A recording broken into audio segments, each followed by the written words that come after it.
bienvenidos al tiempo de entrevista aquí en Canarias al Día en Mírame Televisión. Y muchas veces hablamos en este espacio de biodiversidad. Muchas veces hemos dicho que Canarias es un paraíso de la biodiversidad. Hoy queremos hablar también de nuestros ecosistemas, de nuestro patrimonio, de una de nuestras mayores riquezas, nuestro patrimonio natural, y hacerlo desde la óptica científica de un experto, de un graduado de Ciencias Ambientales por la Universidad de La Laguna, que además lleva ya un tiempo dejándose notar en las redes sociales, donde comparte información que yo les invito a que sigan a nuestro invitado de hoy, porque es una información muy rica y muy necesaria que tengamos en esa educación ambiental que cada vez está más presente en las aulas, pero que también es importante que esté también presente en los hogares. Por eso nosotros hoy traemos aquí a Adrián Flores, a quien ya para mí es un placer darle la bienvenida. Adrián, muy buenas tardes, gracias por acompañarnos. Gracias a ti por la invitación.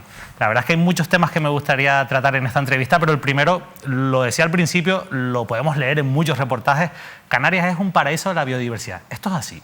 Sí, totalmente. Es algo que, si bien se da a lo largo de todos los archipiélagos del mundo, ¿no? Las islas, mucha gente se queda muy loca con el dato, pero las islas suponen aproximadamente el 2-3% de la superficie emergida a nivel global, a nivel planetario. Sin embargo, alberga el 50% de la biodiversidad. Es decir, en ese 2% tenemos el 50% de las especies del planeta.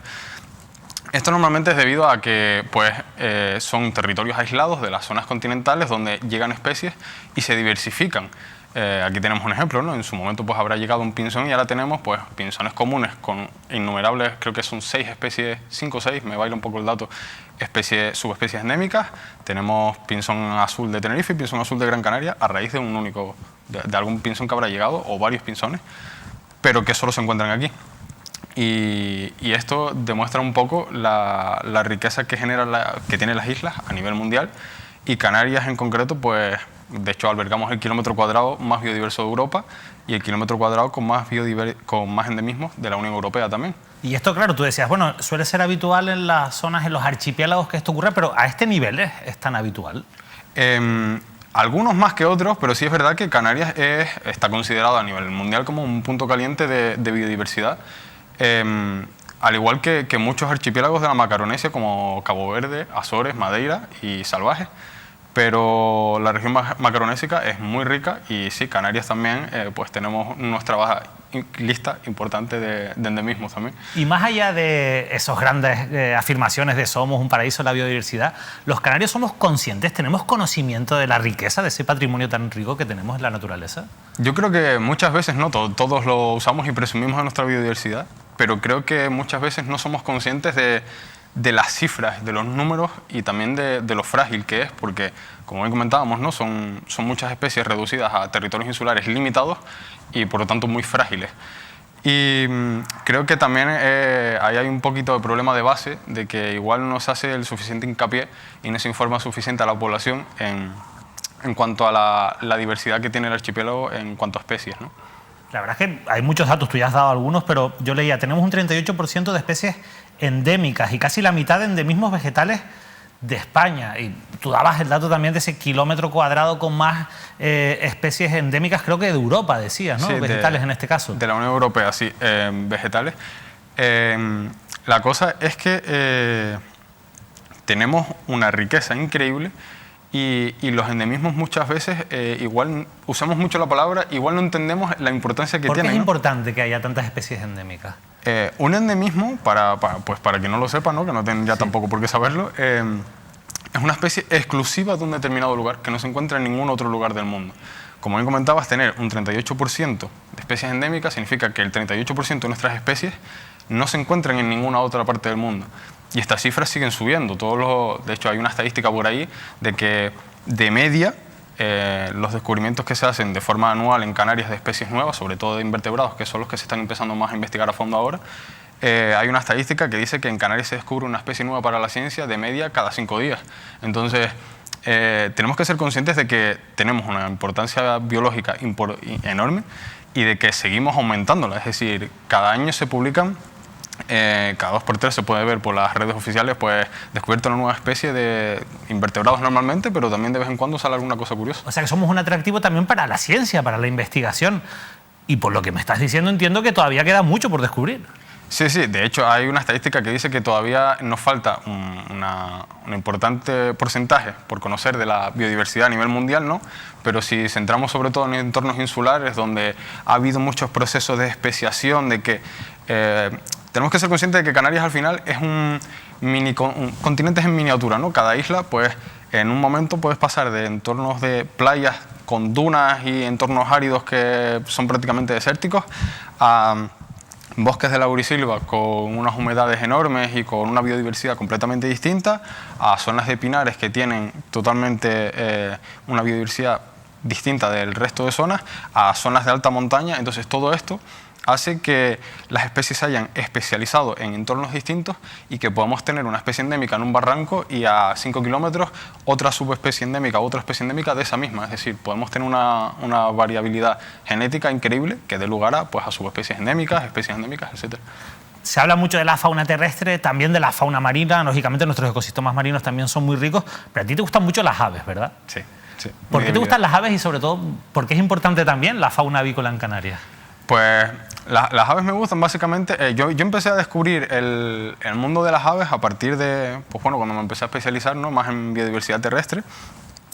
Y no sé, es algo que hay mucha gente, ¿no?, por ahí, que los locos pajareros, no sé qué nos pasa, que de repente nos hacen un chip y ya eso no tiene vuelta atrás. Y te quedas enamorado de las aves y empiezas a descubrir datos curiosos como que, por ejemplo, que las aves ven en el espectro ultravioleta, una cosa flipante que mucha gente no sabe, que las aves, las rapaces, por ejemplo, la parte del enfoque del ojo, que los seres humanos tenemos una que se llama fobia, que es como lo que nos permite ver en HD, por entendernos. Pues las aves rapaces tienen dos cosas que han permitido, pues, por ejemplo, que un cernícalo pueda ver un insecto en un tronco a 100 metros. Entonces, no sé, son cosas que te van enganchando. Y en Canarias, además, juegan un papel muy importante, ya que al final las aves marinas, en concreto, son las pioneras para los entornos insulares que hacen que prospere. Después de las erupciones, cuando las islas salen del mar, el guano de esas aves marinas es al final lo que genera una materia orgánica que permite que prosperen al final las especies vegetales, las semillas que van trayendo otras aves. Y en Canarias, pues tenemos especies como el cuervo, como el mosquitero, que incluso participan en polinización de especies vegetales, los cuervos que dispersan semillas. Es decir, hay unas interacciones en el mundo natural que al final todos dependen de todos. El cuervo depende de las plantas, por ejemplo, para comer el grano, a su vez las dispersa a otros lugares y, de hecho, hay algo muy interesante, que es que hay especies vegetales que necesitan pasar por el tracto digestivo de determinadas especies para poder abrir la semilla y germinar. Es decir, es algo muy curioso de que sin esa ave o sin ese reptil, que también pasa mucho con lagartos, esa planta no va a prosperar. La verdad es que son cosas muy interesantes. A mí, yo te estaba escuchando y después me vienen a la cabeza algunas afirmaciones que se suelen hacer, como por ejemplo, es que en Canarias tenemos mucho territorio protegido, tenemos mucha protección sobre nuestras especies. ¿Realmente tenemos una protección tan grande y es bueno que la tengamos? Habría que diferenciar un poco. Igual debería ser más de la que es. Está bien que con el nivel de desarrollo que tenemos y el nivel de vida, pues obviamente ya no puede ser más, como nos gustaría a algunos, aunque actualmente con la población que tenemos y todo no sería viable. Pero la protección sobre el papel de Canarias, me parece que deberíamos estar orgullosos de la protección sobre el papel. Y quiero remarcar esto sobre el papel porque a la hora de la verdad no es así. Es decir, el papel lo aguanta todo y nuestros espacios protegidos al final están muy deteriorados porque esa protección que se ha puesto en un documento no está plasmada en la realidad. Tenemos un ejemplo claro en Montaña Roja, por ejemplo, donde es una reserva natural especial y no lo parece para nada, donde se han celebrado hasta hace pocos años carreras por fuera completamente de los senderos, donde no hay ningún tipo de vigilancia, donde hay 3 senderos legales, pero hay cientos de caminos abiertos, y cuando digo cientos porque están censados cientos, y al final pues que eso, el papel lo aguanta todo y es necesario aplicar un esfuerzo de las administraciones para aplicar de verdad esa legislación que es modélica, como digo. O sea, somos buenos teóricos, pero después en la práctica fallamos. Hemos visto en los últimos días noticias de suspensiones de rallies que afectaban a espacios protegidos. Claro, da la sensación como que si no hay protesta social, aunque el papel diga una cosa, bueno, la voluntad muchas veces política y empresarial es otra, entiendo. Exacto, muchas veces incluso que el político pues no tenga un técnico que lo pueda asesorar, como pasa en algunos ayuntamientos que no hay un técnico de medio ambiente, y al final pues no entienden muy bien el por qué pasan ciertas cosas. Hay muchos abogados, muchos arquitectos, pero no hay muchos técnicos de medio ambiente. Exacto. De hecho, en el caso del rally que comentabas es curioso, ¿no? Porque mucha gente que quería que se llevara a cabo el rally argumentaba que no pasaba por ninguna zona protegida. Y eso también demuestra que igual hay que hacer un poquito de divulgación también sobre el aspecto legal. En Fuerteventura en concreto, en Lanzarote, perdón, se suspendió el rally porque afectaba a especies protegidas. Está la Ubara, que se encuentra protegida por el Catálogo Nacional, por el Catálogo Canario, por el Convenio de Berna, por el Convenio de Bonn y por la Directiva Aves de la Unión Europea. Es decir, tiene un argumentario legal detrás importante. Y como ella, el corredor sahariano, el cuervo y otras tantas especies. Y esta normativa no aplica a una zona protegida, esta normativa es intrínseca a la especie. Es decir, la especie puede estar en una autopista que la especie sigue estando protegida. Entonces, que el rally no pase por zonas protegidas, si pasa por zonas de nidificación de la especie, se tiene que parar igual. Lo que está protegida es la especie. Entonces, igual ha hecho falta un poquito de didáctica ahí para intentar explicar el porqué. Después hay algunos debates que son interesantes porque, claro, dentro de este discurso de sostenibilidad que tanto se usa, lógicamente es fundamental el tema de apostar por las energías renovables. Pero, por ejemplo, ¿qué ocurre en la isla de Fuerteventura con las aves y con esos molinos de viento, ¿no?, para generar energía? Que, lógicamente, cuando llegan a una masificación tan grande como ocurre en Fuerteventura o en algunas zonas del sur de Tenerife, pues pasan cosas. ¿Qué es lo que pasa?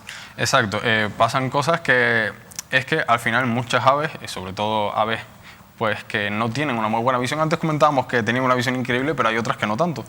Entonces, pues no son capaces, y especialmente de noche, de detectar estos molinos. Porque al final tú puedes poner una luz en un molino o una luz en las puntas, pero el molino, la pala puede medir 15-20 metros. Y cada vez son más grandes, bueno, por lo menos claro. Las últimas tecnologías hacen unas palas cada vez más grandes. Entonces, otro problema que ha pasado durante muchos años es que las evaluaciones de impacto de estos parques se realizaban por separado, es decir, cada parque tenía una evaluación de impacto ambiental, sin embargo no había una evaluación global que tuviera en cuenta que ya habían parques anexos, que son corredores que al final estás abordando, estás construyendo parques en todo el corredor, y esto ha sido también un problema. En Fuerteventura, de hecho, como comentabas, teníamos hace poco noticias de que dos guirres, que es una subespecie endémica en peligro crítico de extinción, murieron la misma semana y se tuvo que paralizar un parque. Entonces, los estudios de impacto muchas veces, bueno, no quiero meter mucha polémica, pero hace poco, bueno, se dio a conocer que estaban en sospechas de que había evaluaciones de impacto hechas a medida, ¿no? Hace un par de años salía la noticia. Y no sé muy bien cómo está la cosa ahora mismo, no sé en qué habrá quedado, pero que son cosas que te hacen dudar bastante de lo que se está haciendo. Vamos a seguir hablando de impacto que ha tenido la mano del ser humano, pero también es verdad que hay otra serie de impactos que evidentemente el ser humano también tiene su parte de responsabilidad, que es, por ejemplo, la de ciertos animales asilvestrados. Por ejemplo, hay un debate muy intenso con lo que ocurre con los gatos o con las cabras. ¿Por qué es importante o hay que actuar ante este tipo de situaciones? Bueno, pues como comentabas antes, somos un paraíso de biodiversidad, ¿no? Entonces debemos tomar las medidas que sean oportunas para conservar esa biodiversidad. Si no, si permitimos, por ejemplo, en el caso de las cabras o los gatos, que campen a sus anchas y que cada vez aumenten más sus poblaciones sin tomar medidas, lo que vamos a tener es una granja. Al final vamos a sacrificar nuestra biodiversidad autóctona por especies introducidas. Entonces yo quiero explicar un poco porque sí. hay que diferenciar entre especie introducida, naturalizada y asilvestrada, invasora. Y es que una especie introducida es aquella que llega a un lugar por medio de la acción humana, es decir, que no puede llegar por sus propios medios. Luego, ¿por ejemplo? Pues los gatos mismos que vinieron con los barcos, las ratas, los ratones, todas estas especies que al final las ha traído el ser humano, no han llegado por sí solas. Luego de esas introducidas, un porcentaje, normalmente el 10% de todas las que se introducen, se naturaliza, que es capaz de sobrevivir en el medio. Y luego de esas, otro 10% es el que se convierte en invasor, que es ya cuando esa especie se establece en el medio y genera impacto para otras especies. El caso del gato es algo muy interesante porque además se encuentra recogida por la Unión Internacional para la Conservación de la Naturaleza entre las 100 peores especies invasoras, precisamente por el impacto que tiene. El gato en cuanto a la cadena alimenticia es un superdepredador y tiene un impacto bastante importante sobre todo los reptiles. Tenemos el caso del lagarto gigante del hierro, la gomera y el de Tenerife, que están al borde de la extinción por los gatos, y en el caso del hierro en concreto, se ha publicado varias veces que es que se están criando lagartos en el lagartario para morir en el lagartario, porque no se pueden liberar, porque no se está solucionando el problema de... Y es por los gatos. Exacto. Lo que ocurre, claro, aquí también hay un debate entre muchos colectivos animalistas que dicen, oye, es que yo no quiero que la solución sea la eutanasia. Y sí que es verdad que al final humanamente tenemos cierta o una empatía mayor con animales con los que tenemos una interacción mayor en nuestras vidas en general, como pueden ser las cabras, como pueden ser los gatos, que con un reptil. Claro, dentro de ese debate, ¿cómo tenemos que afrontarlo? ¿Qué es lo responsable, Adrián? Claro, tenemos que alejarnos un poco, ¿no? Tenemos que entender que al final esos gatos son una especie introducida que están poniendo en riesgo a otras especies. Entonces, teniendo eso claro, eso es lo primero que hay que dejar claro. Yo creo que, porque hay muchas veces que hay personas que niegan el impacto de los gatos, lo cual está demostradísimo, eso no se puede negar. Claro. Hace poco la presidenta de una asociación participaba en un artículo que leí sobre la nueva ley de bienestar, diciendo que los estudios que hemos hecho en Canarias, todos los investigadores que hemos realizado algún estudio con esta especie, pues que no son creíbles porque no hay ninguna manera de asegurar que el gato ha cazado esas especies. Entonces es un poco, claro, sin ningún tipo de argumento que demuestre que puede tener la mínima razón. Entonces, partiendo de esa base, las medidas que se pueden tomar son diversas en cada situación, no se trata de blancos y negros, hay matices. Entonces, podemos empezar por los gatos cuyos dueños dejan salir al medio. Esto habría que atajarlo de raíz y pues prohibir, obligar a tener un chip, obligar a esterilizar y obligar a que pues, los dueños dejen salir sus gatos a la calle, porque al final también tienen un impacto. El gato puede salir, cazar y volver a la casa, y el impacto seguiría estando ahí. Por otro lado, tenemos los gatos de núcleos urbanos, de colonias felinas y este tipo de agrupaciones, que estos gatos pues al final tienen una cierta sociabilidad con el humano, y estos gatos pues deberían cogerse y llevarse a centros, a refugios y sitios como estos y ponerlos en adopción, ya que pueden ser perfectamente puestos en adopción.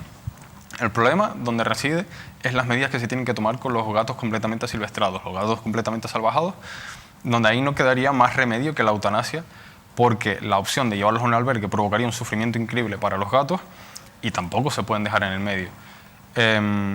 Y quien defienda que estos gatos pueden ser llevados a un albergue no ha visto un gato silvestrado, o sea, nunca. Entonces, creo que es importante y también recalcar que muchas veces no se está usando, muchos ayuntamientos están entendiendo al método SER, ¿no? Porque al final es el parche que se usa para, digamos, cubrir las quejas de las personas que no quieren esos gatos en la vía y pues de las asociaciones que dicen que se tiene que hacer algo con esos gatos. ¿Y esto no es eficiente? Exacto, se ha demostrado, hay estudios a nivel mundial donde se concluye, de hecho hay un metaanálisis muy bueno, que es el que yo siempre uso por redes cuando tenemos algún tipo de debate, que analiza diferentes estudios a nivel mundial y concluye que en ninguno de ellos se demuestra que el método SER haya podido eliminar alguna colonia a nivel mundial, ninguna. De hecho, hay estudios con 30 años de seguimiento aplicando el método SER, captura, esterilización y retorno, donde se ha visto que no ha servido de nada. La población sigue igual y ni siquiera ha disminuido, porque la gente tiene que entender que esto al final es una suma de factores. Cuando tú devuelves al gato al medio, por muy esterilizado que esté, ese gato va a seguir teniendo un impacto en el medio. En el caso de Guasa, por ejemplo, si las colonias de los núcleos cercanos de los Cristianos y el Palmar, que previsiblemente son las principales amenazas para el lagarto gigante que queda ahí, se esterilizan, esos gatos pueden tener una media de vida de 8 años. El lagarto gigante, en el estado que está ahora mismo en Guasa, igual no llega a 8 años. Porque hemos hablado mucho de esa biodiversidad, la importancia de las especies, pero no sé si hay algún porcentaje de especies o datos que están en peligro en estos momentos, que realmente corren peligro su supervivencia. En Canarias, por desgracia, no te puedo dar datos ahora mismo, pero en Canarias, por desgracia, sí tenemos sobre todo de fauna vertebrada, ¿no? Que es lo que más se estudia normalmente, que sí está amenazada por distintos factores, ¿no? Por especies invasoras, muchas de ellas. En Gran Canaria tenemos el caso de la culebra, en Fuerteventura tenemos el caso de la ardilla, ¿no? Que también pues, tiene su impacto en el ciclo, digamos, en el ciclo ecológico, por así decirlo, ¿no? Con semillas, compitiendo, depredando algunos reptiles, y también el impacto humano, la fragmentación de los hábitats al final a la que estamos llevando al borde a muchas zonas, y que al final lo que estamos haciendo en muchos puntos es crear jardines de biodiversidad que a ver cuánto aguantan, ¿no? Jardines de biodiversidad. Sí, al final lo que estamos creando son, por decir así, parques temáticos de nuestra biodiversidad que al final están abocados al fracaso porque al final esta fragmentación también impide la diversidad genética para muchas especies. Al final generas una fragmentación de territorio que no permite el intercambio genético con otras poblaciones y que genera una endogamia para las especies que están agrupadas en ese entorno que las van a terminar llevando a estar amenazadas por la extinción incluso. Yo te he escuchado también y te he leído hablar mucho sobre el impacto del ser humano y sobre todo del modelo turístico que tenemos en Canarias. Al final el modelo turístico es el modelo económico que tenemos en las islas. El turismo llega a alcanzar el 35% del Producto Interior Bruto, genera hasta el 40% del empleo. No cabe duda de que es nuestro modelo económico. ¿Por qué dices que no tenemos el modelo turístico ideal para Canarias? El modelo turístico de Canarias no se basa en un turismo de masa. No tenemos un turismo como pueden tener otros archipiélagos del mundo donde el turismo de forma responsable además genera más riqueza y se basa básicamente en la destrucción. Lleva años basándose en la destrucción del medio y es curioso porque incluso muchas veces usan como reclamo esa naturaleza que están destruyendo. Entonces tenemos el claro ejemplo aquí en las zonas del sur de Tenerife, ¿no? Donde es una zona totalmente masificada, pocos resquicios de tierra quedan, de hecho ahí en Caldera del Rey está completamente construido también, y son zonas donde pues, se ha explotado. Y el otro día de hecho hablaba con un compañero la poca importancia que se le da a los entornos desérticos y áridos, ¿no? Normalmente tenemos la percepción de que estos entornos, que además es donde pues, más ha impactado la industria turística, son páramos yermos, ¿no? Que no hay vida. Y sin embargo son unas de las zonas con más vida que podemos disfrutar, porque tenemos una biodiversidad de aves esteparias exclusiva de esas zonas. Tenemos zonas de Tabaibal Cardonal, por ejemplo, que son pues, propias de esas zonas, con además zonas costeras con importantes colonias de aves marinas, muchas de ellas protegidas como varias especies de pardela, y sin embargo siempre se enfocan las construcciones ahí, uno, por el turismo y dos, porque igual no se protesta tanto porque nos cuesta más entender la protección de un sitio que nos parece un desierto que de una arboleda de pinos igual. Sí, el verde quizás nos genera también mayor, digamos, sensación de protección, ¿no? Que de esa naturaleza verde que de la naturaleza más árida. Pero la verdad es que en cualquier caso el modelo turístico, esto también son datos, ¿no? Un turista consume entre 2 y 3 veces más energía que un residente. El turista también cuando viene aquí, pues lógicamente genera un impacto sobre el territorio porque estamos hablando de, hemos llegado a tener 13 millones de turistas al año. O sea, ¿esto es sostenible? O sea, ahora hablaremos de si hay alternativas, pero ¿es sostenible? No, para nada. De hecho, el otro día hubo unas jornadas de turismo de cambio climático, el cual, por cierto, quiero decir que está en YouTube por si alguien lo quiere ver, y que los cargos políticos, cuando llegó la parte de cambio climático, se levantaron y se fueron los cargos políticos y los directores de los principales grupos hoteleros. Está el vídeo, lo puede ver cualquiera. En esa charla sobre el cambio climático en la industria turística se contaba y se explicaba la huella de carbono, ¿no? que tiene al final cada turista en Canarias, la contaminación que genera y todo esto. Y de hecho se aportaban datos de las aerolíneas ahora mismo, son la mitad de la huella de carbono de Canarias y la otra mitad es el resto de toda la industria de Canarias. O sea, es algo que esos datos al final te muestran el impacto que está teniendo esta industria y sobre todo al nivel de espacios, ¿no? Al final se han comido un montón de espacios, tenemos el problema de los emisarios también, muchas veces no se trata el agua como se debería, tenemos problemas de residuos para almacenar porque al final vivimos en un entorno limitado y al final esos residuos va a llegar a un punto en el que no va a haber dónde guardarlos. Tenemos la generación de energía, tenemos no solo la producción de desechos hídricos como los emisarios, sino el consumo hídrico. Cada vez necesitamos más tirar de desaladoras y al final todo esto lo que está haciendo es pues, destrozar el medio. La verdad es que te estaba escuchando, me llama la atención mucho eso de que esa falta de interés de políticos y empresarios cuando se va a hablar de verdad de calentamiento global, del cambio climático, de cómo afecta en el medio ambiente el impacto turístico, porque hay una sobreexposición de la palabra sostenibilidad. Esto lo digo yo, es una percepción que tengo yo de que cada vez se habla más de sostenibilidad, cada vez está más en el discurso político, en las ferias turísticas, está en todo lo que rodea a la industria del turismo. Sin embargo, después se siguen dando pasos todavía hoy en día que van en la línea contraria. Por ejemplo, has también criticado en redes sociales ese proyecto, que no es nuevo, lleva muchos años el Ayuntamiento de Adeje intentando urbanizar lo que es la zona del puertito de Armeñime, que está pegado al espacio de La Caleta. Tú decías en redes sociales, es que quieren actuar sobre un espacio natural protegido. Me gustaría que explicaras ese proyecto un poco y cómo afecta a ese espacio natural. Sí, bueno, pues ese proyecto la verdad es que tiene varias cosas que no solo a mí, a una gran cantidad de gente le está chirriando algunas cosas, ¿no? Además quiero decir, aprovechar para decir que se está movilizando, hay la sociedad civil en general, expertos y colectivos sociales se están movilizando en estos momentos contra ese proyecto, pero en este caso yo te he leído esas opiniones y me gustaría que lo explicaras ya que estás aquí, ¿no? Parte de ese proyecto, ¿no? Está situada dentro del sitio de interés científico de La Caleta, lo cual el sitio de interés científico es un espacio protegido que se ha protegido, como las propias normas del sitio dicen, en ese papel del que hablábamos antes. Exacto, los sitios de interés científico, cada espacio natural tiene al final su guía, su directriz que dicta lo que puedes hacer, lo que no, por qué está protegido, por qué no, etc. Entonces, en el caso de los sitios de interés científico son las normas de conservación. Y esas normas de conservación de este sitio en concreto, de La Caleta, ya en su momento, cuando se redactaron, que hace bastantes años, indican que este sitio está protegido por la importancia biológica que tiene para la conservación de flora y de aves marinas.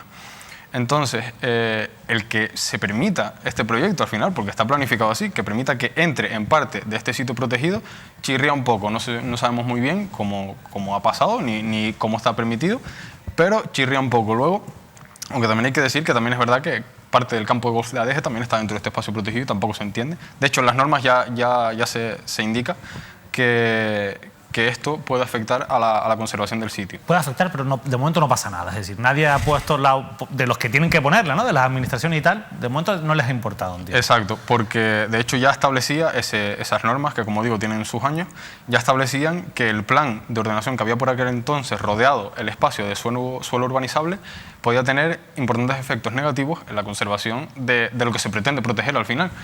Entonces nos chirría un poco, también nos chirría un poco el hecho de que se vaya, como lo venden los promotores, no me estoy inventando nada, a privatizar una playa de 10.000 metros cuadrados. Nos chirría un poco que se permita privatizar una playa cuando esto es ilegal. No se puede privatizar No se puede privatizar una playa. Otra cosa que nos chirría es que en el propio proyecto, en los diseños de ellos, aparece un amarre en la propia playa, lo cual no sabemos los permisos, si los tienen o no, que ha dicho Costas. Y se pretende también tener actividades acuáticas, como ellos dicen, deportes acuáticos.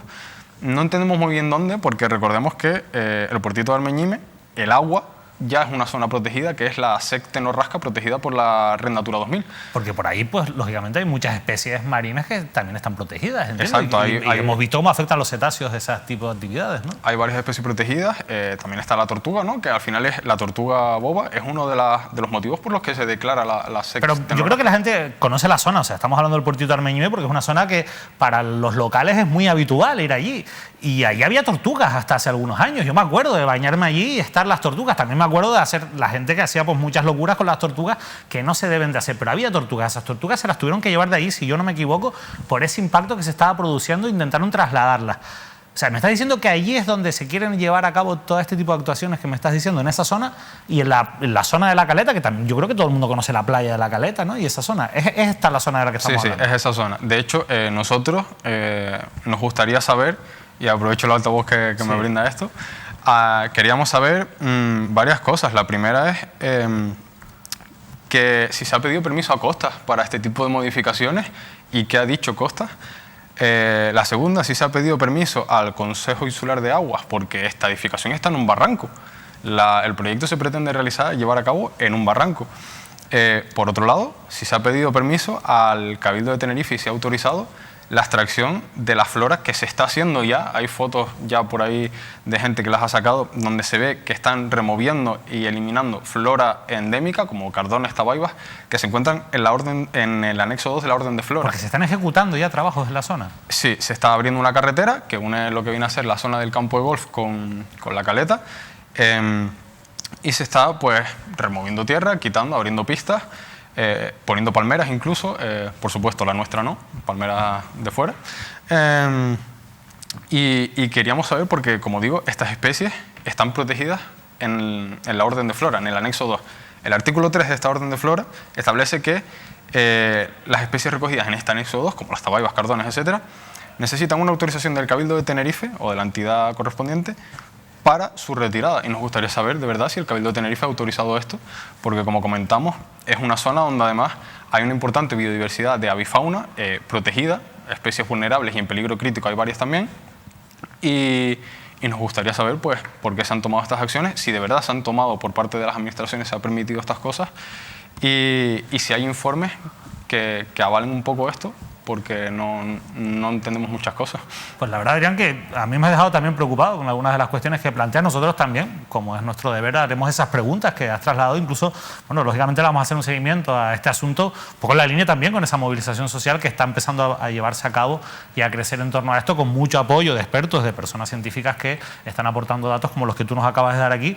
En general ha sido una entrevista muy interesante, nos hemos quedado sin tiempo, Adrián. Yo te agradezco muchísimo que hayas venido un poco a intentarnos educarnos un poco mejor en lo que es nuestra riqueza ambiental, que como hoy hemos visto es mucha y muy variada, ¿no? No, gracias a ti por la invitación, de verdad.